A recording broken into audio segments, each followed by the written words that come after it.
Kartu debit Bank Bengkulu. Transaksi lebih aman, mudah, dan praktis. Nikmati kemudahan kartu debit Bank Bengkulu sekarang. Kartu debit Bank Bengkulu bisa digunakan di edisi manapun. Permudah transaksi Anda.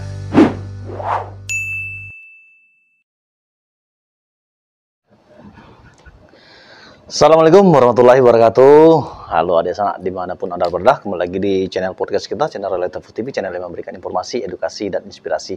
Nah, adik sanak, di podcast kali ini kita akan berdiskusi ya seputar topik yang masih hangat diperbincangkan pada saat kunjungan Menteri Maritim dan Investasi, yaitu Bang Luhut Panjaitan, Binsar Panjaitan itu ke Bengkulu. Saat itu tengah melakukan pelantikan pengurus abdesi, dan di saat itu pula dia mengeluarkan statement bahwa akan mewacanakan membuat pabrik CPO di Provinsi Bengkulu. Nah, bicara soal membentukkan pabrik CPO di Bengkulu ini sebenarnya bukan wacana yang baru atau seksi ya, karena 2018 itu sudah sebenarnya dilakukan oleh pemerintah provinsi dengan membuat pabrik minyak goreng saat itu di Seluma, yang sudah beberapa kali peletakan batu pertama, dan Pak Gubernur pun sudah sempat ke India, karena saat itu PT Sudepam itu berasal dari India. Nah, untuk membahas itu, membahas soal wacana pembuatan pabrik CPO di Bengkulu, hari ini kita alhamdulillah bisa bertandang di ruang Rektor Universitas Hazairin Bengkulu, yaitu dengan Bang Yul Piperius. Selamat pagi. Pagi, berdebis. Mantap, luar biasa. Apa kabar, Bang? Alhamdulillah sehat, Bung Damar. Alhamdulillah ya. Bung Damar sehat ya. Alhamdulillah luar biasa. Sukses selalu ya. Insya Allah, amin. Amin. Ini kayaknya udah edisi berikutnya kita tayang di video ini ya. Udah Iya, 3 kali ya. Udah 3 kali ya. Ketiga kali, alhamdulillah. Bang Yul Piperius selalu setia ya. Selalu setia hadir, selalu setia menuangkan waktunya untuk membahas topik-topik yang terhangat kayaknya di Provinsi Bengkulu. Karena beliau memang termasuk orang yang pemerhati ya. Pemerhati situasi terkini di Provinsi Bengkulu. Apa aja sebenarnya ini, kalau istilah itu Apa ya? Kayak apa lu gua ada. Palu gada. Istilah itu kayak keren di telinga beliau. Palu gada. Apa lu pasti ada. Nah, Bang, ngomong-ngomong ini, Bang. Jadi kan menarik ya, bahwa wacana yang dilemparkan oleh Menteri Manifest Luhut Binsar Panjaitan itu terhadap rencana pembuatan pabrik CPO di Provinsi Bengkulu, yang mungkin saat ini memang masalah isu sawit ini kan sudah masih sangat seksi karena masih bermasalah, mulai dari harga, kemudian dinamika, apalagi sekarang ada pembatasan BBM bersubsidi bagi truk angkut sawit ya kan. Ini kan akhirnya menjadi susah masyarakat itu. Nah, dari kacamata Abang sendiri dengan wacana yang dilemparkan, apakah bisa menjadikan solusi, Pak? Sementara kalau 2018 kita bicara track recordnya sudah ada pabrik itu. Nah, gimana nih, Bang? Ya, pertama saya ucapkan terima kasih deh atas wacananya gitu. Wacana demi wacana kita bangun nggak ada masalah. Yang penting kita harapkan kan realisasi. Bukti ya. Bukti kan. Apalagi ini wacana yang dilemparkan sekelas LBP kan, Luhut Binsar Panjaitan, Menko Manifest ya. Itu kan luar biasa. Kita berharap, dan juga kita masyarakat Bengkulu juga berharap ya, tentu itu wacana itu bisa terrealisasi. Jadi kita bicara untuk pabrik CPO, sebenarnya ini bukan hal yang baru di Bengkulu. Kalau tadi Bung Damar bilang tahun 2018 padahal wacana ini sudah mulai sejak 2009. Nah, lebih jauh lagi ke belakang. Ini saya baca loh, ini dari saya baca kompas.com loh. Itu ya, ini 2009. Era siapa? Siapa yang melemparkan wacana itu? Itu dari yang akan membangun PT Agrisinal. Ya, itu zaman siapa itu? Zaman Agrisinal, mungkin siapa tuh? Asisten 2-nya ketika itu Pak Fauzan Rahim. Kalau gubernurnya siapa itu saat itu? Berapa tuh? 2009. Gusrin ya? Iya. Bisa jadi ya. Dari 2009 ya. 2011 sudah ada.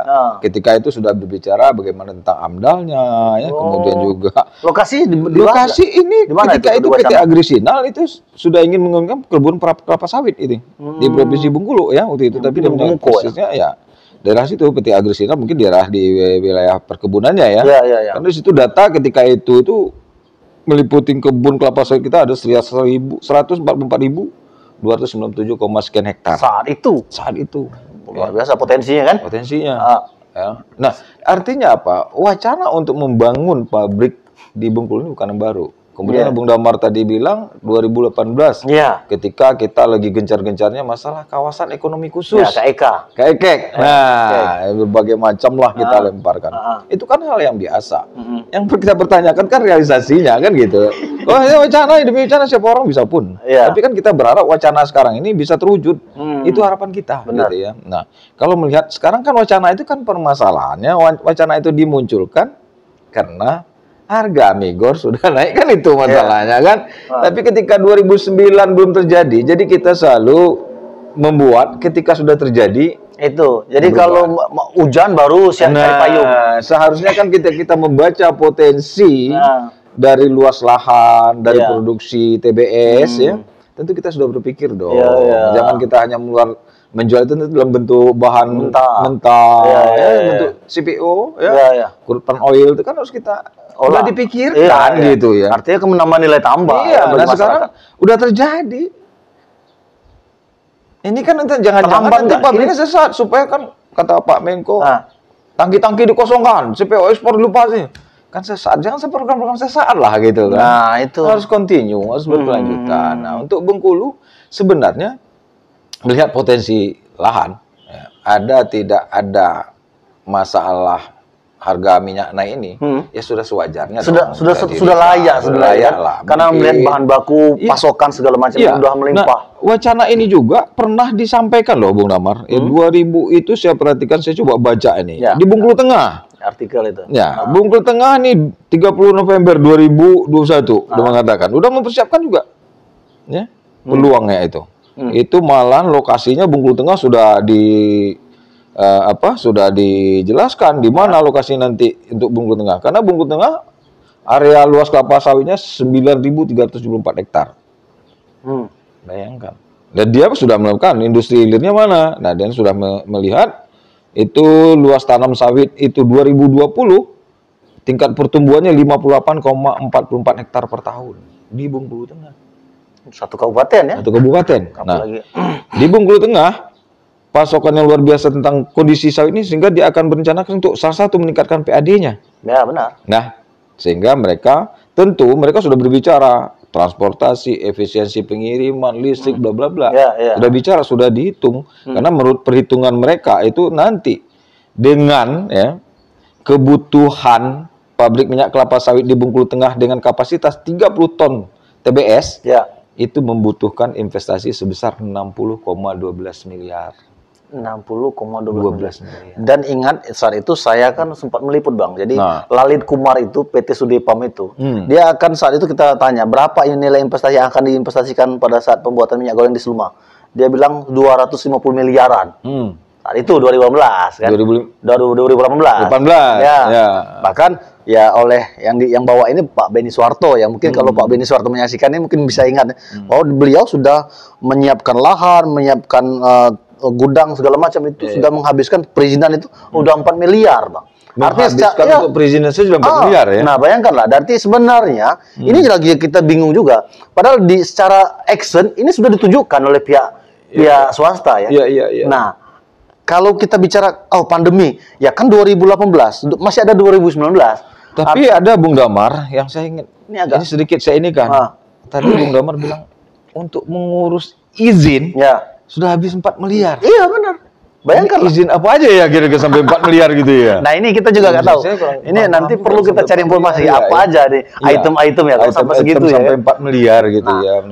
Ini ya menjadi kita tuh agak miris ya ketika sudah ada uang dihabiskan, digelontorkan, tapi actionnya nol gitu nak. Boleh dikatakan nol. Kalau waktu action ketika itu mungkin kita tidak akan berdampak saat sekarang ya. Bisa jadi sangat. Iya kan? Iya, kita tidak mengaruh ya.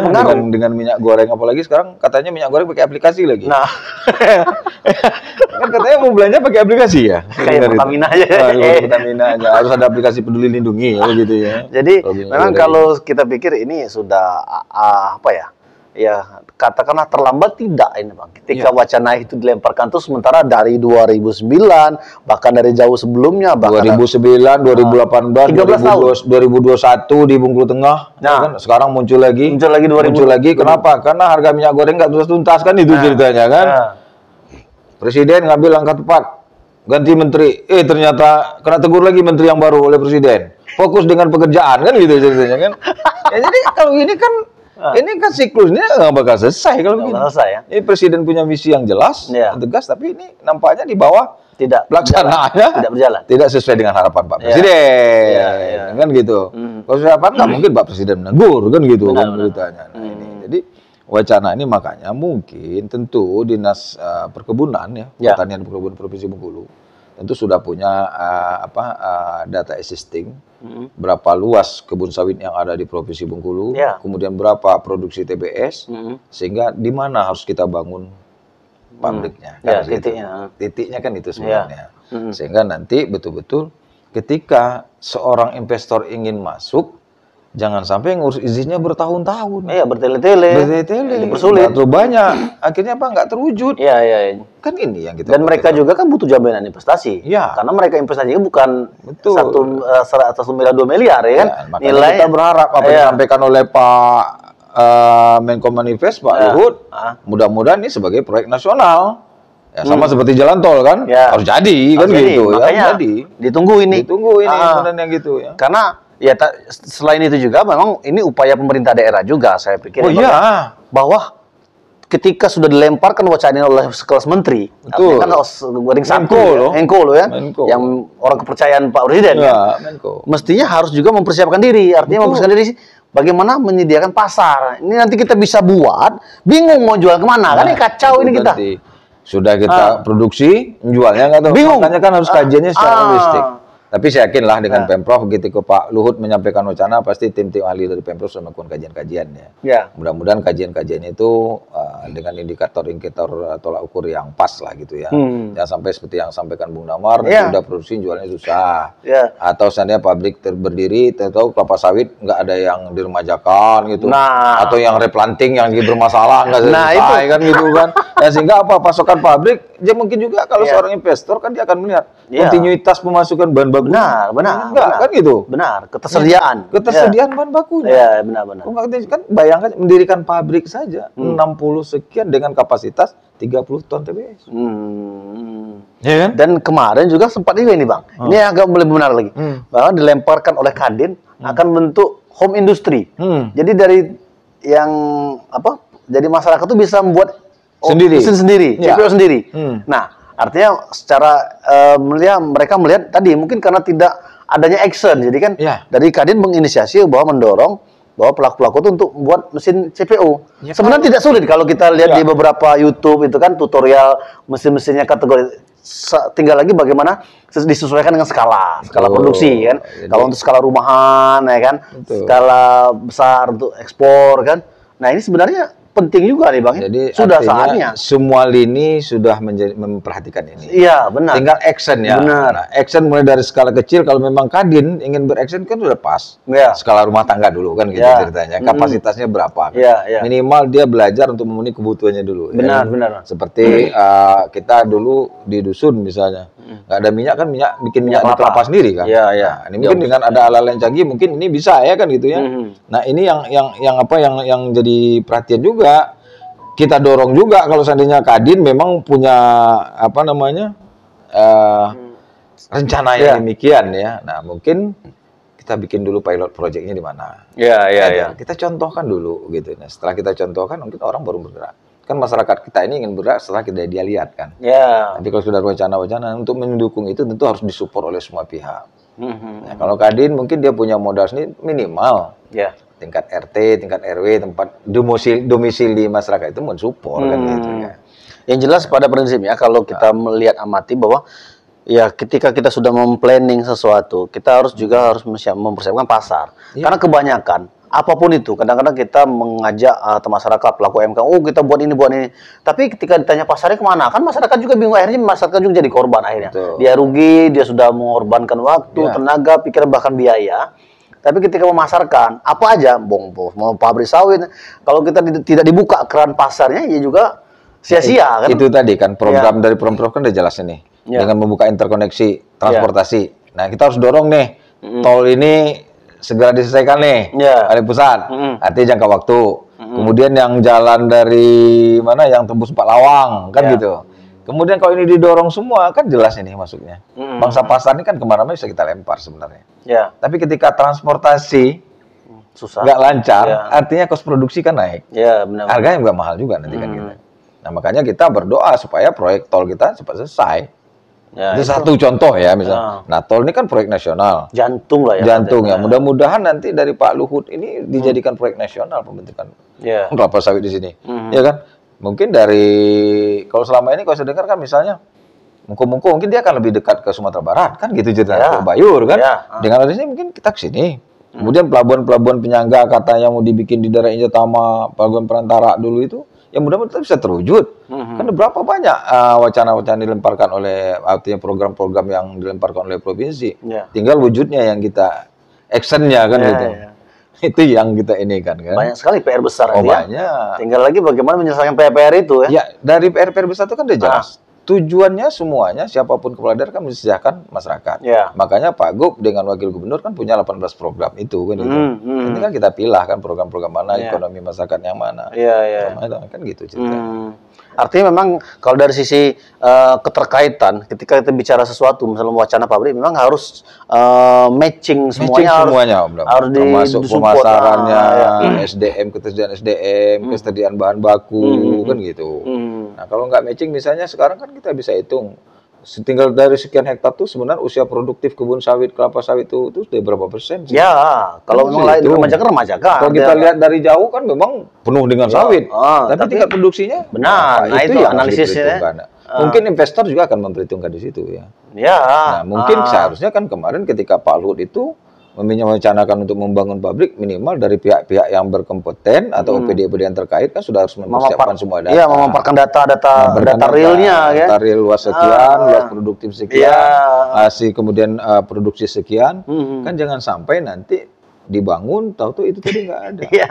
Kemudian arah pasarnya mau kemana? Iya, benar. Untuk pasar itu interkoneksi transportasi dibutuhkan kan gitu. Apalagi kalau memang kek itu tahun berapa ya diwacanakan ya? Zaman 2016-17 ya. Sekitar 12. Kalau itu sudah wujud kan udah 4 tahun misalnya sekarang kan. Maksudnya sudah. Nah itu kan artinya ada progres ya. Tol sudah mulai nih walaupun belum tuntas. Kita dorong nih Pemprov supaya itu tuntas. Artinya untuk melakukan diskusi-diskusi dan tindak lanjut terobosan-terobosan ke pusat. Ini kan proyek nasional maksudnya kan gitu. Dan perlu juga kita pahami, secara nasional kan orang juga tidak hanya memikirkan Bengkulu aja kan. Banyak, tapi ini kan suatu langkah ini. Seperti yang Bu Namar sampaikan, jangan sampai nanti wacana Pak Luhut terwujud, transportasi kita. Akhirnya kan rugi investor. Itulah akan, kalau itu akhirnya investor nanti kapok deh. Lari lagi dari dipindahkan aja gitu. Nah ini jangan sampai kita ini memang kita ini selalu mungkin menganggap kita ini sudah daerah maju segala macam. Tapi investor ini kan tidak hanya cukup dengan katanya kan. Dia mau lihat datanya seperti mana. Ya potensi jumlah wilayah, jumlah bahan baku segala macam. Ketika wacana dilempar oleh seorang Menko itu OPD kita di bawah tuh sebagai pendukung sebagai tim teknis itu kan sudah membuat suatu kajian langsung. Grand design sudah harus. Jadi jangan menunggu lama, jangan menunggu diminta. Karena dia menyampaikan langsung sambut, jemput bola, langsung antar ini gimana nih, Bapak melemparkan ini hasil kajian kami begini. Nah ini ditunggu nih langkah cepat pemerintah dalam menangkap peluang statement yang dilemparkan Pak Luhut ya kan. Apalagi kita berharap ini orang Luhut ini bukan menteri yang ini ya. Apalagi kemarin dalam pelantikan apa itu? Abdesi, asosiasi pemerintah desa. Artinya semua kepala desa kan kami yang punya wilayah kebun-kebun sawit ini. Ribuan provinsi kan, jumlah desa. Tahu dia artinya program yang disampaikan oleh Pak Gubernur. Oleh Pak Luhut tadi ya. Nah, tinggal kan bagaimana nanti kepala desa ini juga mensupport program-program Pemprov ini. Sehingga Pemprov ini kadang-kadang kan pas kita kepala desa bertahan, nggak mau begini-gitu, kan susah gitu. Pemprov ini kajiannya itu. Artinya sinergitas, artinya perlu melibatkan ABSI tadi. Buat FGD kan, seperti itu. Jadi memang klop ketika udah ketok palu, kegiatan jalan, tidak ada kontradiksi atau hambatan-hambatan.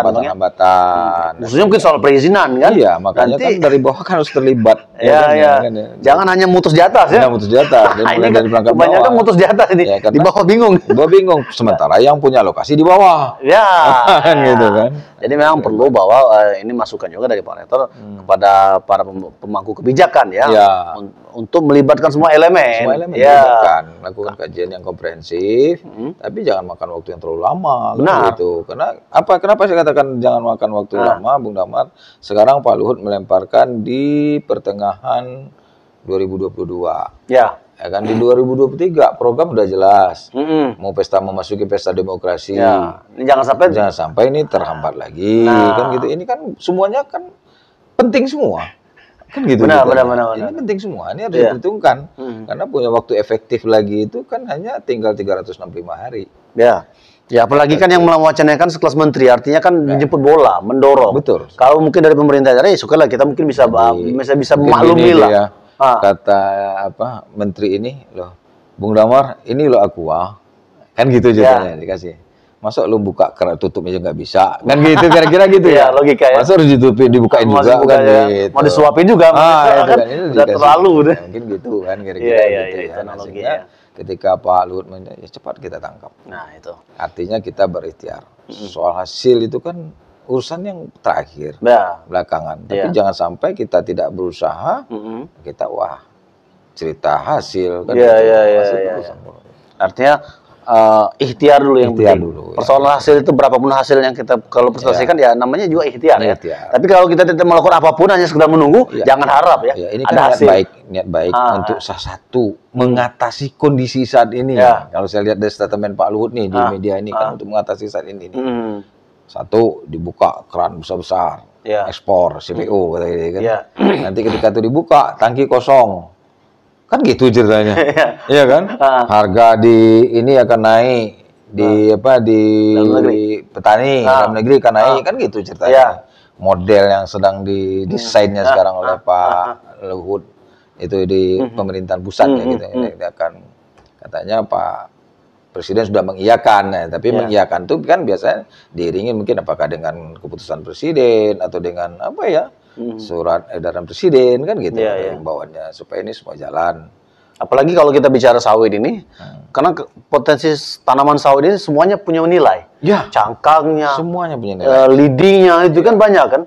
Nah, kita belum juga dengar itu. Pohonnya juga punya nilai. Punya nilai semuanya. Artinya kan luar biasa potensi-potensi yang bisa meningkatkan ekonomi masyarakat. Betul. Ya kemarin kita dengar di Jawa itu mengekspor lidi sawit ke India. 25 ton. Itu yang melakukan itu anak-anak muda itu. Anak muda ya. Yang bisa membuka akses. Bayangkanlah, kok artinya anak muda dengan sendirinya, apalagi kan sebenarnya kita tuh inilah masih bertanya juga di mana peran pemerintah sebenarnya kalau ya kan. Kok masyarakat sendiri ya artinya mencari pasar. Kalau anak muda, Bung Damar, dia bisa berarti memang peran era digital itu luar biasa. Nah, artinya makanya justru juga bagi pemerintah juga tidak susah sebenarnya untuk mengedukasi, memobilisasi masyarakat anak muda. Seharusnya juga peran-peran daripada masing-masing OPD itu jangan jangan sampai nggak memahami juga tentang era digital ini. Ya, jangan sampai ketinggalan. Sampai ketinggalan gitu Gaptek, ya. Itu. Kalau Bung Damar pikir kalau seorang anak muda kita berpikir investasinya dari mana ya? Tapi dengan dia membuka berita-berita semua. Dia mencari tim kreatif gitu ya. Otodidak dia saya dapat. Mungkin juga masing-masing OPD itu harus punya tim kreatif gitu ya. Benar itu. Benar itu. Artinya ada yang khusus men-searching berita-beritanya apa perkembangannya gitu ya. Artinya dia bisa mencari sumber-sumber potensi dari literasi digital itu. Gitu ya. Nah, ini penting. Karena kalau tadi sebenarnya potensi sawit kita ini sangat melimpah, kemudian sayang tidak bisa mampu mengelola, diolah. Betul. Sementara nilainya luar biasa dan pasarnya pun sebenarnya banyak di luar negeri situ. Nah, tinggal lagi bagaimana semangat dan kemauan itu. Kalau ekspor lancar maka pabrik-pabrik bisa mengosongkan tangkinya. Kalau tangki sudah kosong, maka perusahaan akan berebut membeli tandan buah segar, ujarnya. Sekarang kan pertanyaannya, tandan buah segar itu menghitungnya se-Indonesia berapa kebutuhannya? Jangan takut nanti udah kosong, tandan buah segarnya nggak masuk, kan gitu. Iya, kacau kita. Kacau lagi ya.